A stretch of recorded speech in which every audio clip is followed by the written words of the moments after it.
Hi everyone, this is the Lockdown Lecture Series for Intermediate Viola, adapted for the Alias Music Foundations course for the classroom setting. Let's jump into Lesson 4. So last week I had you guys work on shaping work on the first movement and take a look at your accuracy work on your second movement. You should have it all learned with metronome and memorized. So let's start by playing through it together at a moderate tempo. You guys should be able to keep up with me. So here we go. Second and third movement. 1 and 2.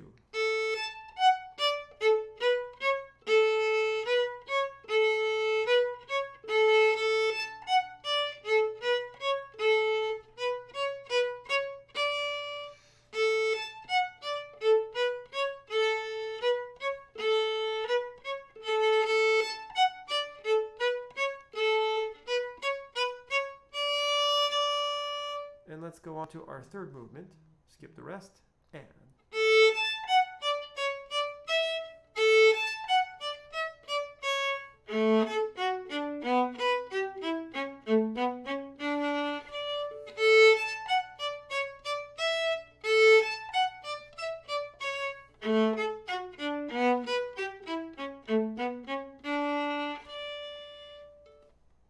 So that's it. If you can keep up, excellent work. Let's jump into our quality work.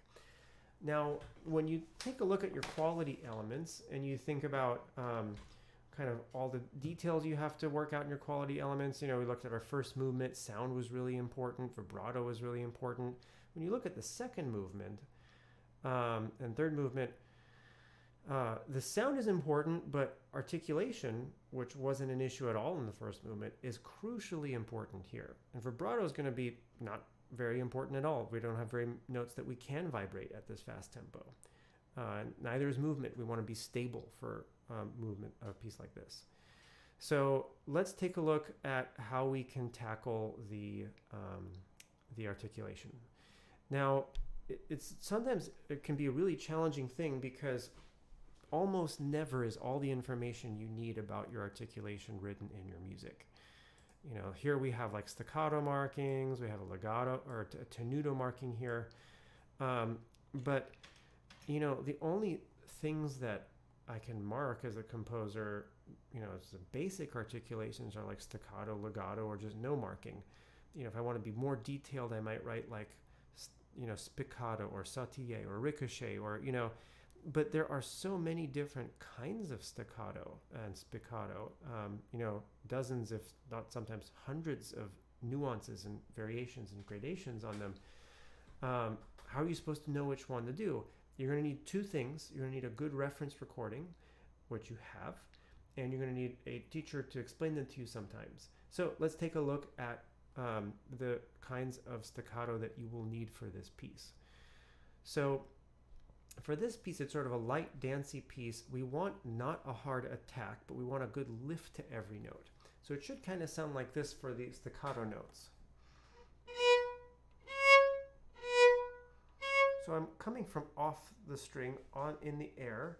I'm landing and then a crescendo lift out of every note. It just gives every note is kind of lift, energetic feel, which really goes along with sort of the story and the character of the piece. My first two notes are slurred. The rest are crescendo lifts. I want it to be at the frog. I don't want to be at the tip. I'm not going to have the control at the tip to do this, or even in the middle. I want it to be at the frog where it's easy for me to control the landing of the bow, get good sound, and then pull up for a good lift. Now, this is going to require your bow to, make these circular lifts on down bows, up bows, but mostly at the frog. So you're going to have to go slow, as slow as you need to make the correct motions. So if you need to go this slow,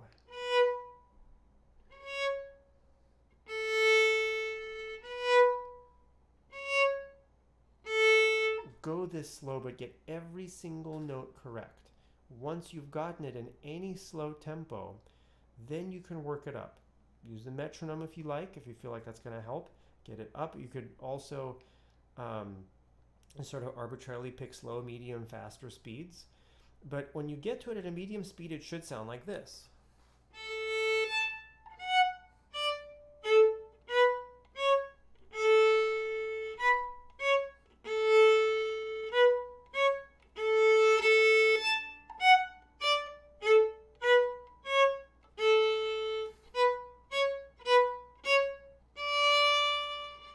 a little bit faster moderate tempo.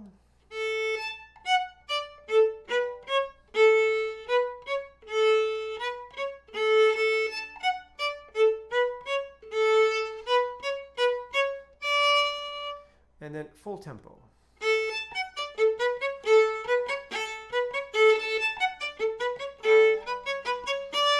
Now at that tempo, you may have a hard time even hearing, like, they're all crescendo lifts, but you will hear it. You'll hear that they don't have the right character. Slow back down, get them correct if they sound like they're more thuds than bright lifts. Once you have all the articulation down, you can start adding vibrato to the notes that you can, quarter notes that are not open string. Oops.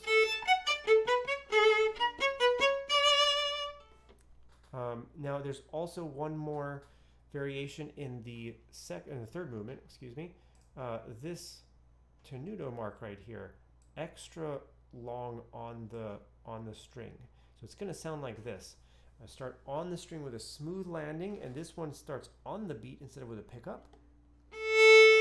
And then crescendo lift. So since it's just one figure, it's like two notes that appear that are new, you practice just those two notes. Get that motion down, and you plug it in. Crescendo lift every other note.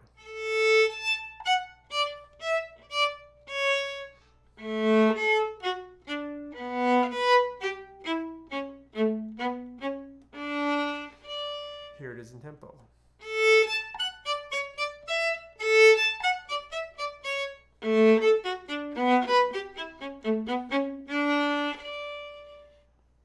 Okay, so those are your details for those second and third movements. You're not going to have too much movement, but you can on those longer notes that you would also vibrate. So maybe something like this.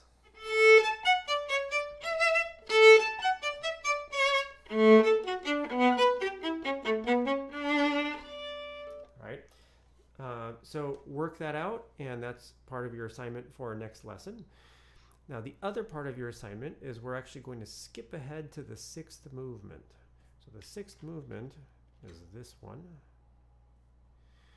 And I'm going to mark sections for you guys. So you're going to have sections to learn, notes, rhythm and bowings, metronome work, and memorization.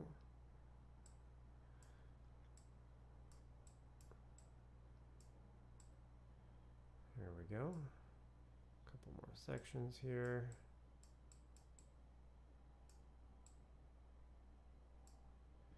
This is our last one. Sort of a longer section all the way here. There we go. So this movement sort of sounds like this. Your homework is to get it to a working tempo, which is not too fast. It's about quarter note equals 60, which is about this tempo. 1 E and a, 1 E and a, 1 E and a. And if that's a little bit too fast for you to start with, you can do a metronome workup from a slower tempo, something like counting in half tempo, like counting in eighth notes, 1 E and 1, and then work that up to 120, and then cut back to quarter note equals 60. But here's approximately what it should sound like for next week.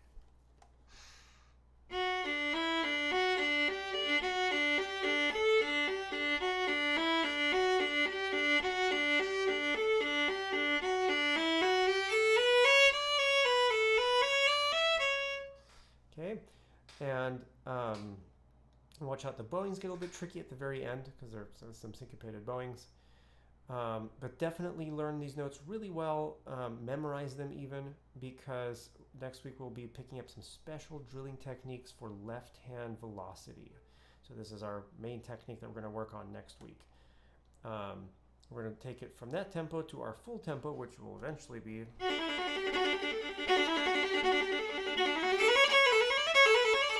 in that tempo and so on.